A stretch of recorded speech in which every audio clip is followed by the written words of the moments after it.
Good morning, everybody. It's really wonderful to be with you all again on this third day of the Om.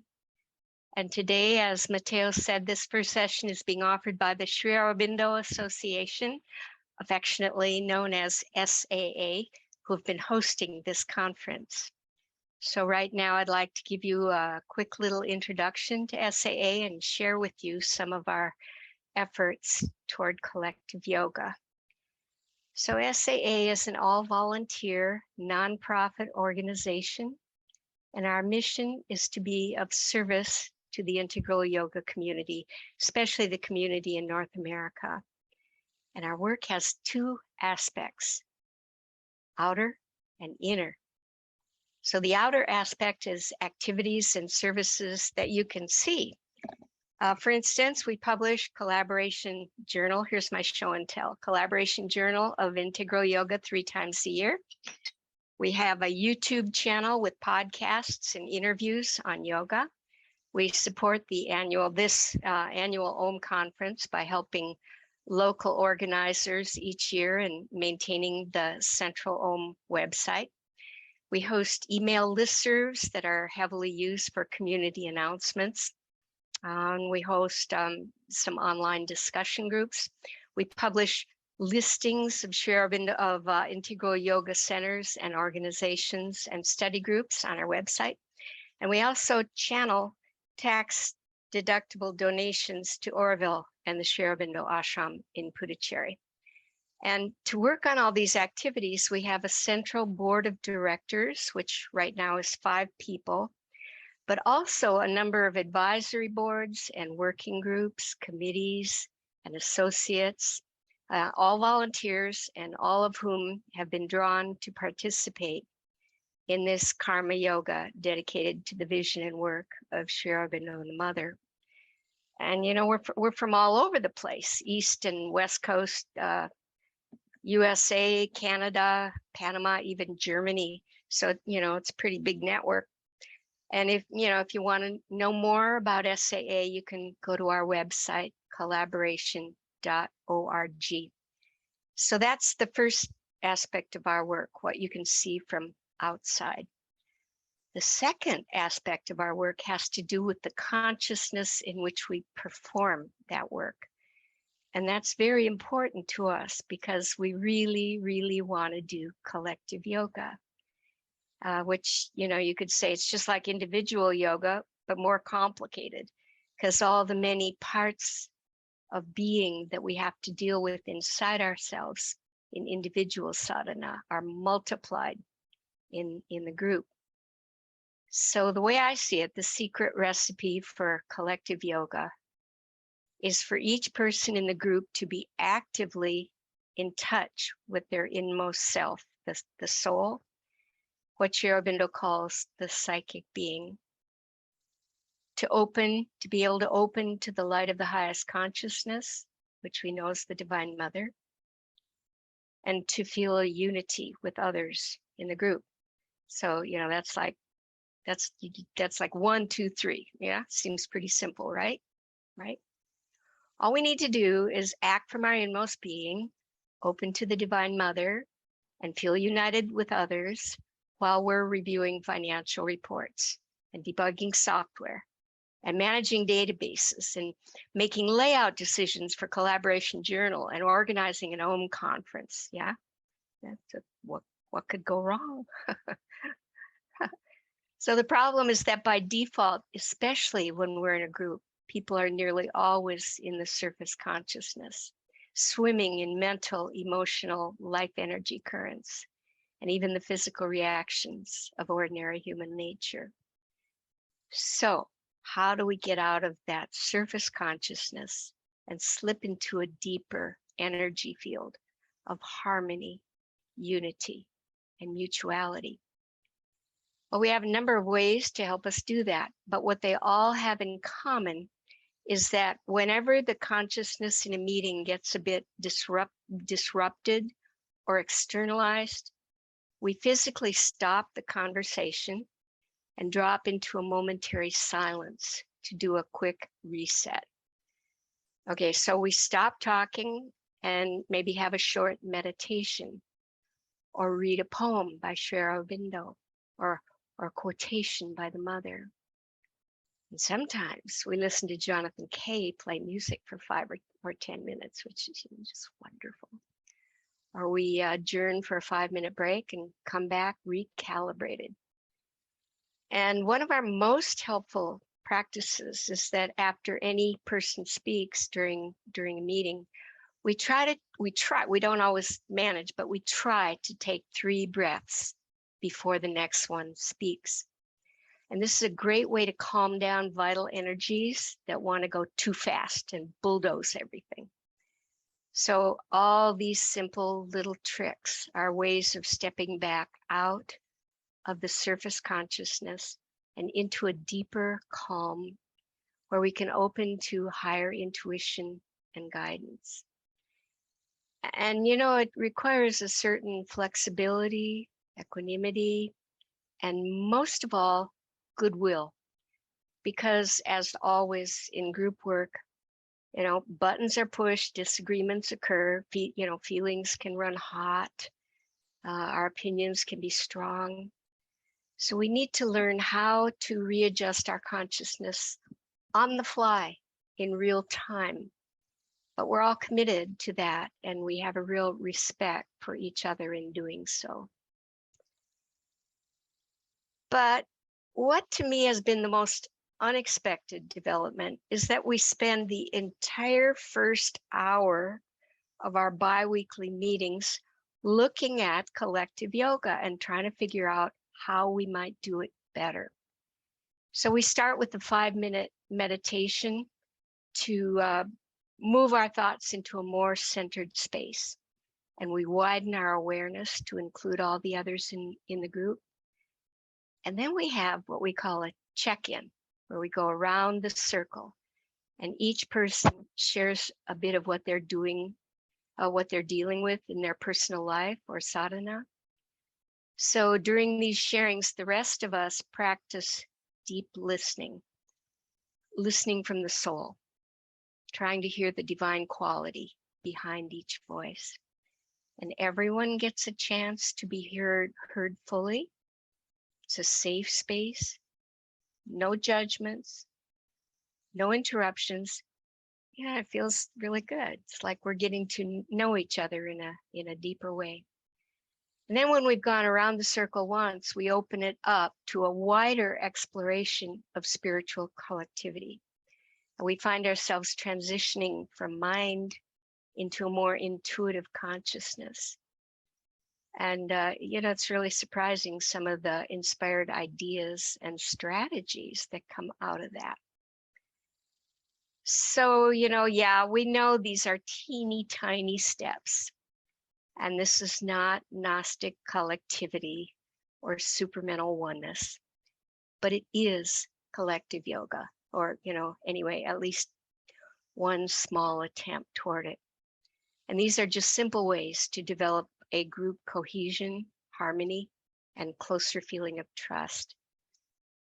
But cathedrals are built one stone at a time, and the journey of 1,000 miles begins with the first few steps. So that's it for me. Jonathan or Mateo, do you have anything else that you'd like to add?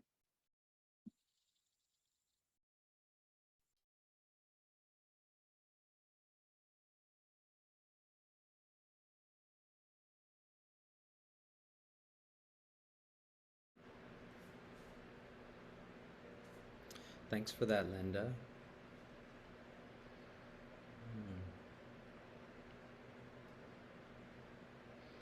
Another thing about our check-in is we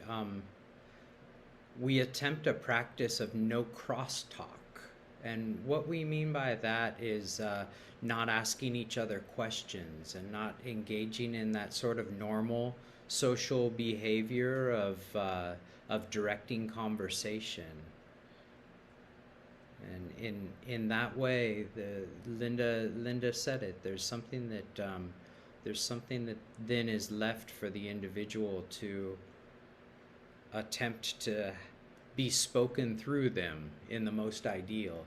And then, of course, there's all sorts of examples of where this easily breaks down, um, especially with like anyone that knows me knows how much vital energy I have. So part of the yep, I see Lynda marks down there.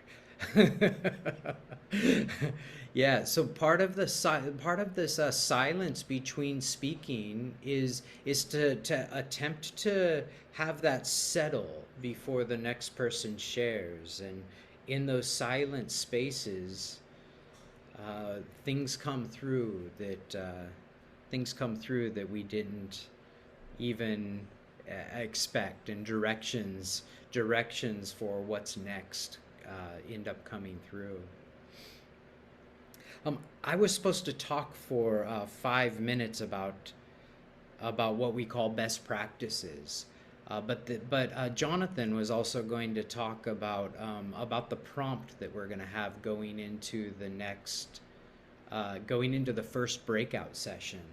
So I don't see Jonathan. Are you pinned? I don't see myself or you pinned any longer.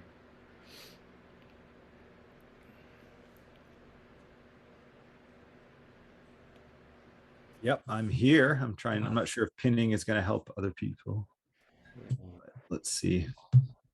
Anyway, Jonathan, I'll hold the proposed structure of the breakout rooms till after you talk about the prompt, if that's okay. Yeah. Sure, absolutely. Thanks, Lynda and Mateo. So the prompt for our first breakout is almost as simple as it can be, but also approaching how it can become and open to an infinity of potential. So what brought you here today? And in an SAA board, that question always inspired me to kind of creatively get beyond some of the conventional structures or conventional language that you could very habitually use to answer that question with an acquaintance or in passing by, or to somebody in your life. But in terms of a circle of sadhana, in terms of a circle of practicing and aspiring yogis, for instance, this can be a real opportunity to get beyond some of these structures that we would say are in the outer being. So another way to phrase the question could be, what are moments of sadhana that has brought you here today?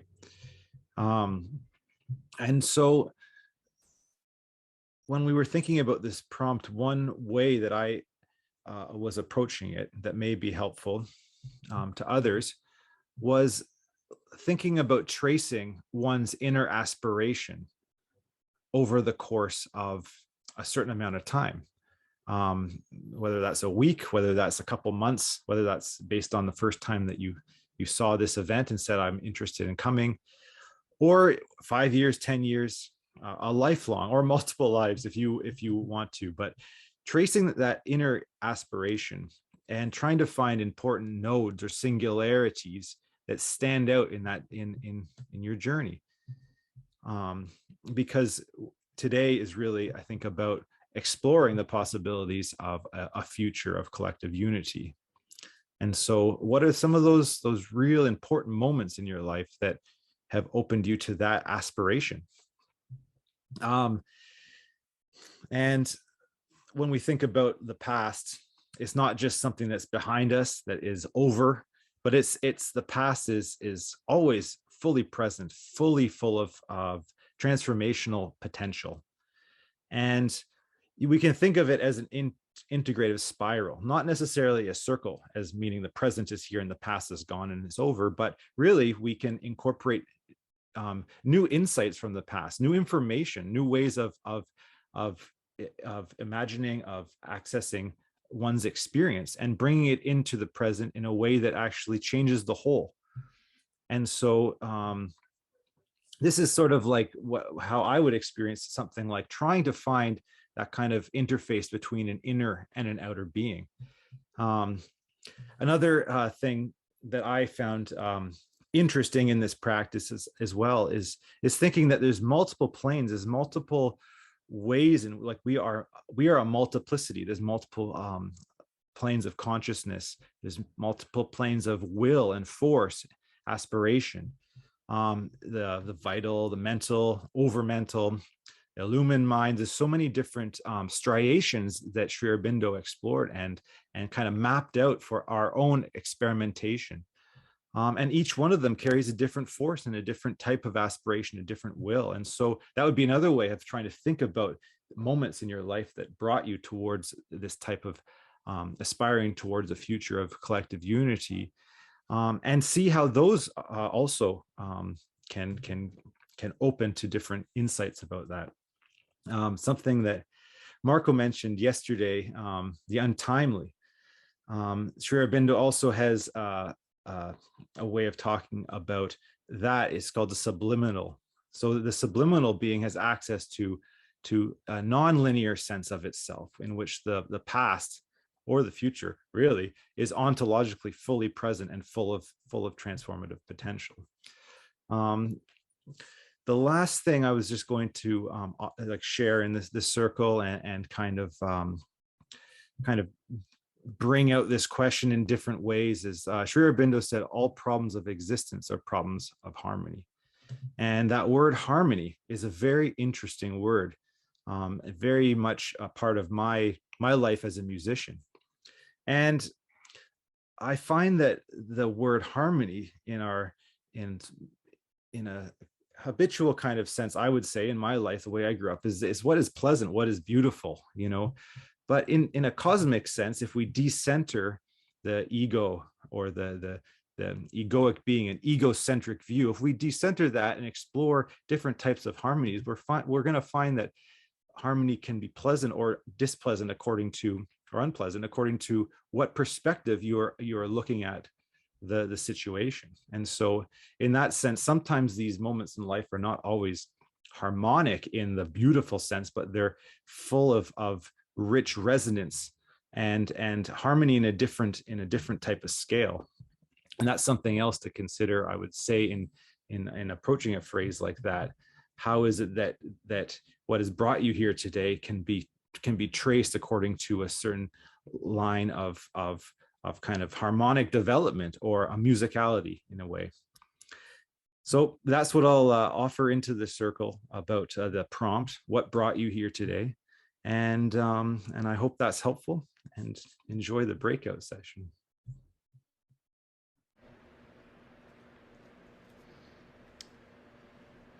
Great. So what brought you here today? What are your spiritual aspirations? These are rich things to potentially talk about. In about 5 minutes, we're going to have a 35-minute breakout session. And I'm going to try to keep the explanation as simple as I possibly can. Do at least half of you have one of these things? This is a pen and paper to maybe write some stuff down on. Some really simple stuff. 5 things. The first thing is agreements. And then the next 4 are only suggested agreements for the group. The first one is meditate. The second one is mute, i.e., mute yourself when you're not talking. The fourth one, or the third potential agreement, is breathing. 3 breaths between speakers, 3 breaths between sharers. And the last one is meditate. Jonathan will send a signal saying that the room is going to close in 10 minutes. That could potentially be an agreement that your group arrives at, that when that comes, you will maybe have agreed in advance to finish speaking, whoever's speaking, and to meditate at that point. So the first order of business when you're in a breakout room with 2 other people is to discuss the agreements and see how you're going to see which of these you like or don't like. someone in the first session told another friend of mine, I hate this 3 breaths between speakers. That's too long. And then someone in one of the sessions that I was in was like, I'm done speaking now, it's your turn. And there's all these normalized social behaviors that are in the field, that these things that we call best practices really might just be disruptive practices to try to disrupt the normal social functionings that we have become acclimated to. You know, in one of the other sections, someone said, it was my turn to share, but right before I shared, someone said, I want to hear all about your career in biopharmaceuticals. And I'm like, I'll send you a pitch deck. I don't want to share that. I don't want to talk about that right now. But there's a normal social behavior in controlling conversation around asking people what you want to hear about them, rather than going with silence and seeing what they are open to share. So Jonathan wrote them in the chat: meditate, mute, breathe, and meditate. These are potential agreements, but the first thing to do when you're with your group, if you so choose, maybe you don't want to agree to any of this, and it's up to you three really to navigate that together. I don't want this to be any sort of top-down control thing. These are just suggestions and ways that we've found in our experiment to have the outer work be manifested from inner collective work.